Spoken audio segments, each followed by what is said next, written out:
നമ്മുടെ Jolly sister transfer ആണ് കേട്ടാ. ഇങ്ങനെ ഇതുപോലൊരു സിസ്റ്ററിനെ ഇനി കിട്ടുമെന്ന് അറിയില്ല.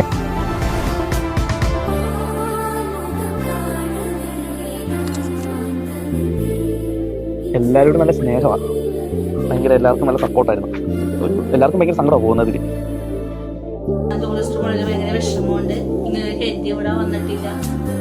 ഫസ്റ്റ് ഓഫ് ഓൾ സിസ്റ്റർ എല്ലാവർക്കും ഒരു പ്രചോദനമാണ്. സങ്കടമുണ്ട്.